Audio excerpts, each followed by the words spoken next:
Lowering your gaze is very important, and it's also very difficult. And I believe actually that there is a reason why Allah subhanahu wa ta'ala, when he refers to the lowering gaze, he says al-mu'mineen. He does not say muslimin. So mu'mineen are essentially the highest faith a Muslim can have, to the point where they're called a mu'min. Kind of like the way I see it, Firdawsu ala. It is Jannah, but it's the highest level of Jannah, not higher than that. That it's referred to as something completely different. Al-Firdawsu ala. I say it's the same for that one as well. For Muslimin, the highest level of a Muslim that they can be, under a Prophet of course, al-mu'min. Or I guess also a true believer, the other words. So yeah. Now, of course, there is a famous misconception that we need to address. Especially from feminists. You know, when they usually just say to men, lower your gaze, whatever, acting like women should also not lower their gaze.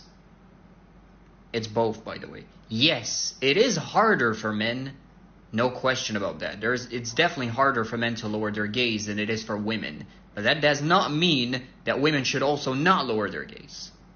For example, you know how there's many examples. You find some even girls, like men actually, funny enough. Some girls looking at male celebrities and, you know, saying things, obviously, we're not going to get into details, but you know what they can say. Yeah, exactly. So why should we lower our gaze to begin with?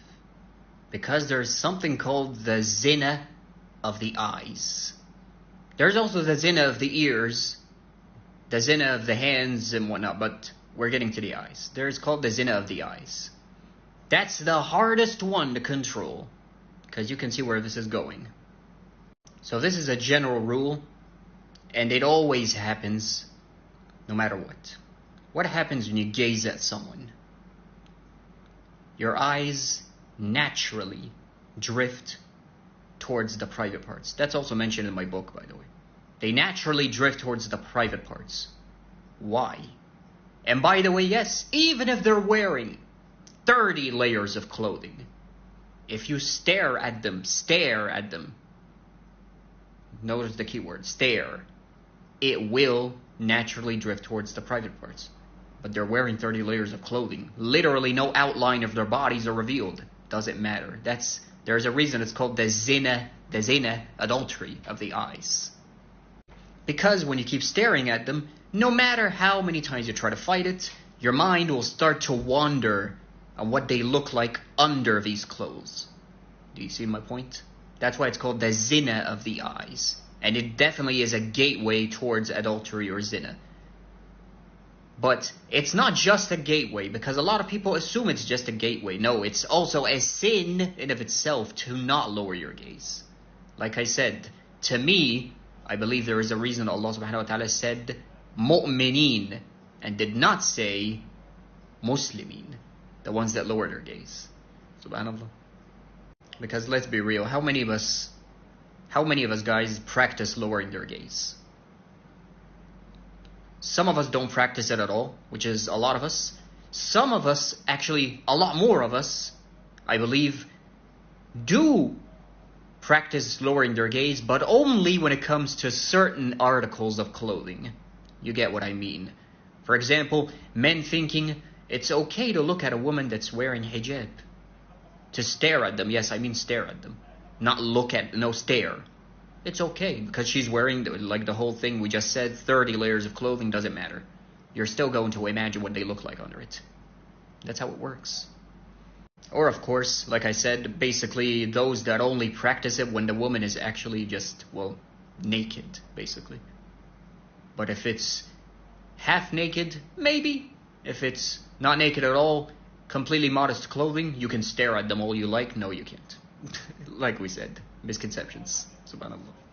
And as we already addressed the one about the feminists thinking, oh, it's okay because men are the ones that are tempted more. That is true.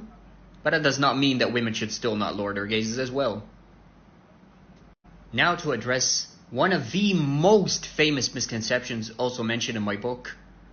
What happens when you are married a lot of that goes out the window. I'm married. That's why I said, keep in mind, guys, it's not just a gateway towards zina. It's a sin in of itself as well, to not lower your gaze. So you can see where this is going. When we're married, obviously a lot of us think, well, I'm married, my wife is right next to me, or my husband is right next to me as a girl. And we're watching a movie, for example, which happens a lot of times, as we already know. There comes the romance scenes. And we're both staring at the actors, either getting naked or half naked or just kissing. You get the idea. And we're just staring at them, thinking it's romantic and it's beautiful and all of these things. But we're not lowering our gaze. Well, why should I lower it? My wife is right next to me, so I'm not going to do zina. Remember, it's not just a gateway. That's why we keep mentioning that. Subhanallah. So how should you lower your gaze? First and foremost, we need to practice this for anything, not even just lowering your gaze. Ask Allah subhanahu wa ta'ala to help you, with the yaqeen that He will help you. Remember, husn az-zann billah. Thinking positively about Allah subhanahu wa ta'ala. He's going to answer me, He's going to help me, He's going to guide me. Like that. He's the all-merciful, He's the all-capable. And nothing negative. That's husn az-zann. Then what do? First of all, there's a misconception as well. Not much of a misconception, I guess, but some think, well, I'm walking in the streets. Let's say I live in Canada, I don't know, or I live in America. There's a lot of half-naked women, of course, marching the streets, or even half-naked men, especially because of, LGBTQ gay parade, whatever it's called. You get the idea? And you try to walk just normally, minding your own business, and you see things like that in front of you. How do I lower my gaze? This is not going to be easy. What am I supposed to stare at? I stare here, I find a half-naked girl. I stare here, I find a half-naked man. Where do I stare? When you're walking in the street, stare down. And it doesn't have to be down as in literally staring at your feet. Just down instead of just looking. You get the idea? I know it's hard, okay? As we said, mu'mineen. There's a reason, to me, I believe, why it's mu'mineen, not muslimin. And yes, of course, the rewards are also massive because of how difficult it is. That's always how it works with Allah subhanahu wa ta'ala. When a lot of people don't do it, and you do it, you get rewarded more because He knows that you're struggling. He knows it's difficult. He knows it's rare. So that makes it even more powerful, and a lot more rewards come your way because of it. Subhanallah. That's the all-merciful for you. What if I had an unintentional look, or even the first look? That's fine, because that is unavoidable. So that's the misconception that some of us might think. What if there's the first look? The first look is okay because it's unavoidable. You can't avoid the first look. You're going to look. But then the second one, that's from shaitan. And then there's the third, where you start to really stare at them. And then it turns into the whole, zina of the eyes, and you start to imagine what they look. You get the idea. Or even just thinking how beautiful they are, blah, blah, blah. You get the idea, basically. So as we said, the first look is permissible because it's unavoidable.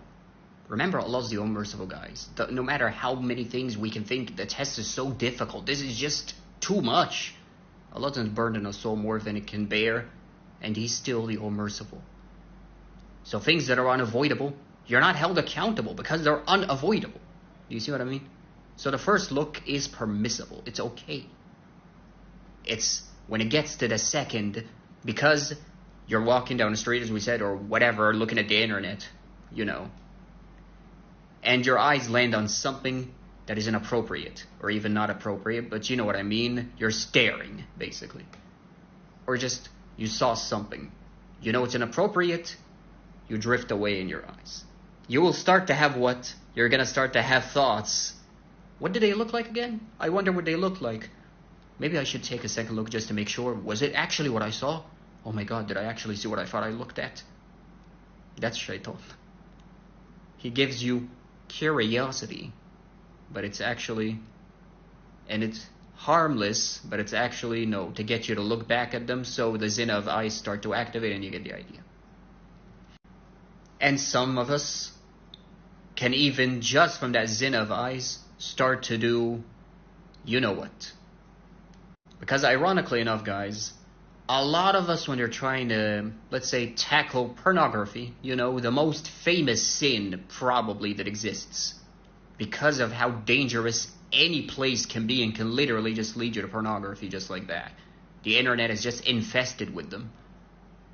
Even the streets at this point, for a lot of people living in other countries, even the streets can lead to pornography. Or even adultery, but you get the idea. A lot of us think we can just try to avoid it, we can just resist it, but there is something we need to know, guys.